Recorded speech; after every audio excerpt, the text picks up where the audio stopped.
Hi friends, എല്ലാവർക്കും നമസ്കാരം. അപ്പോൾ ഇന്ന് ഞാൻ ഉണ്ടാക്കുന്നത് ഒരു മാംഗോ ഫ്രൂട്ടിയാണ്. അപ്പോൾ നമ്മളിത് കടയിൽ നിന്നൊക്കെ മേടിച്ച് കുടിക്കുന്ന അതേ ടേസ്റ്റിലായിട്ട് നമുക്കിതെങ്ങനെയാണ് വീട്ടിലുണ്ടാക്കാൻ നോക്കാം. അപ്പോൾ നമുക്ക് നേരെ വീഡിയോയിലേക്ക് പോവാം. അപ്പോൾ ഞാനിവിടെ 2 നല്ല പഴുത്ത മാങ്ങയും ഒരു പച്ചമാങ്ങ എടുത്തിട്ടുണ്ട്. പച്ചമാങ്ങ എന്ന് പറയുമ്പോൾ നല്ല പച്ചമാങ്ങയല്ല, ഒരു ചെറുതായി മൂപ്പൊക്കെ വന്നിട്ടുള്ള ചെറിയ മഞ്ഞ കളറായിട്ടുള്ളൊരു മാങ്ങയാണ് എടുത്തേക്കുന്നത്. ഇത് ചെറിയ കഷ്ണങ്ങളാക്കിയിട്ട് ഒരു പാത്രത്തിലേക്ക് ഇട്ട് കൊടുക്കാം.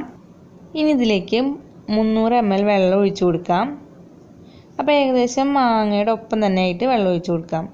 ഇനി ഇതിലേക്ക് ഞാൻ 1/2 കപ്പ് പഞ്ചസാര ചേർത്ത് കൊടുക്കുകയാണ്. അതായത് 300 ml കപ്പിൽ 1/2 കപ്പാണ് ഞാൻ എടുത്തേക്കുന്നത് പഞ്ചസാര. അതിന് ശേഷം ഇതൊന്ന് തിളപ്പിച്ചെടുക്കാം. അപ്പോൾ ഇത് ഒരുപാട് നേരം തിളപ്പിക്കേണ്ട ആവശ്യമില്ല, ഒരു 2-3 മിനിറ്റ് മാത്രം തിളപ്പിച്ചാൽ മതിയാവും. മാങ്ങ ഒരുപാട് വെന്ത് ഉടയ്ക്കേണ്ട ആവശ്യമൊന്നുമില്ല. ഇപ്പോൾ ഞാൻ 3 മിനിറ്റ് നന്നായി തിളച്ചതിന് ശേഷം ഫ്ലെയിം ഓഫ് ചെയ്ത് കൊടുത്ത് ഇതൊന്ന് അരിച്ചെടുക്കുകയാണ്. അരിച്ചെടുത്ത ഈ മാങ്ങ കഷ്ണങ്ങൾ ഒരു മിക്സിയുടെ ജാറിലേക്ക് ഇട്ട് കൊടുക്കാം. ഇനി ഇതിലേക്ക് അരിച്ചെടുത്തിട്ടുള്ള കുറച്ച് വെള്ളം കൂടി ഇതിലേക്ക് ഒഴിച്ചു കൊടുക്കാം.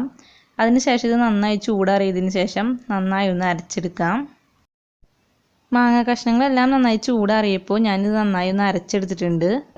ഈ അരച്ചെടുത്തത് ഞാൻ നേരത്തെ മാറ്റി വെച്ചിട്ടുള്ള അരിച്ചെടുത്ത വെള്ളത്തിലേക്ക് തന്നെ ഒന്നും കൂടി അരിച്ച് ഇട്ട് കൊടുക്കുകയാണ്. ഇപ്പോൾ കുറച്ച് നാരുകളൊക്കെ ഉണ്ടെങ്കിൽ അതൊക്കെ ഒന്ന് പോയി കിട്ടാൻ വേണ്ടിയിട്ട് നന്നായി ഒന്ന് അരിച്ചെടുക്കാം. ഇപ്പോൾ ഇത് നന്നായി ഒന്ന് കുറുകിയിരിക്കുന്ന കാരണം അരിച്ചെടുക്കാൻ ഇത്തിരി പാടായിരിക്കും. അതുകൊണ്ടാണ് ഞാൻ നേരത്തെ നമ്മൾ മാറ്റി വെച്ച വെള്ളം കുറച്ച് ഒഴിച്ചു കൊടുത്തിട്ട് അരച്ചെടുത്തത്. ഇപ്പോൾ നന്നായി അരിച്ചെടുത്തിട്ടുണ്ട്. അപ്പോൾ ഈ നാരുകളെല്ലാം ഒന്ന് മാറ്റി വയ്ക്കാം. അതിനുശേഷം ഇത് നന്നായി ഒന്ന് മിക്സ് ചെയ്ത് കൊടുക്കാം. ഇപ്പോൾ ഇത് കുറച്ച് കട്ട പോലെയൊക്കെ ആയിട്ടാണ് കിടക്കുന്നത്. അപ്പോൾ ഒന്നെങ്കിൽ നന്നായി ഒന്ന് മിക്സ് ചെയ്ത് കൊടുക്കുക, അല്ലെങ്കിൽ ഒരു മിക്സിയുടെ ജാറിലിട്ട് നന്നായി ഒന്ന് അടിച്ചെടുത്താലും മതി. ഇപ്പോൾ കട്ടയെല്ലാം നന്നായി ഉടഞ്ഞ് കിട്ടിയിട്ടുണ്ട്. ഇപ്പോൾ നല്ല സ്മൂത്ത് ആയിട്ടുള്ള മാംഗോ ഫ്രൂട്ടി റെഡി ആയിട്ടുണ്ട്. അപ്പോൾ ഇത് നന്നായി തണുപ്പിച്ചിട്ടാണ് കുടിക്കാൻ പാടുള്ളൂ, അപ്പോഴായിരിക്കും നല്ല ടേസ്റ്റ് ഉണ്ടാവുക. അപ്പോൾ ഇതിൽ കുറച്ച് കട്ടി കൂടുതലായി നിങ്ങൾക്ക് തോന്നുകയാണെങ്കിൽ കുറച്ച് തണുത്ത വെള്ളം കൂടി ഇതിലേക്ക് ഒഴിച്ചു കൊടുത്തിട്ട് നന്നായി ഒന്ന് മിക്സ് ചെയ്തെടുത്താൽ മതിയാവും. ഇപ്പം നിങ്ങൾക്ക് കട്ടി കുറയ്ക്കാൻ വേണ്ടിയിട്ട് വെള്ളം ഒഴിച്ചു കൊടുക്കുമ്പോൾ മധുരം കുറഞ്ഞു പോയി തോന്നുകയാണെന്നുണ്ടെങ്കിൽ പഞ്ചസാര സിറപ്പ് ഒഴിച്ചു കൊടുത്ത് നന്നായി മിക്സ് ചെയ്തിട്ട് കുടിക്കാവുന്നതാണ്. അപ്പോൾ ഞാനിത് നന്നായി തണുപ്പിച്ചതിന് ശേഷം ഒരു ഗ്ലാസ്സിലേക്ക് പകർത്തുകയാണ്. നല്ല ടേസ്റ്റ് ആയിട്ടുള്ള നല്ല സൂപ്പർ മാംഗോ ഫ്രൂട്ടി കിട്ടിയിട്ടുണ്ട്.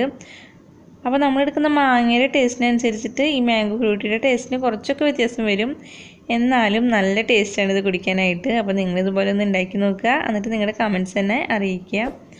അപ്പോൾ എൻ്റെ ചാനൽ സബ്സ്ക്രൈബ് ചെയ്തിട്ടില്ലെങ്കിൽ പ്ലീസ് എൻ്റെ ചാനൽ ഒന്ന് സബ്സ്ക്രൈബ് ചെയ്ത് എന്നെ ഒന്ന് സപ്പോർട്ട് ചെയ്യുക. അപ്പോൾ ഇത് മറ്റുള്ളവർക്ക് ഷെയർ ചെയ്ത് കൊടുക്കുക. അപ്പോൾ ഇനി വേറൊരു വീഡിയോ ആയിട്ട് കാണാം. അതുവരേക്കും എല്ലാവർക്കും ബൈ.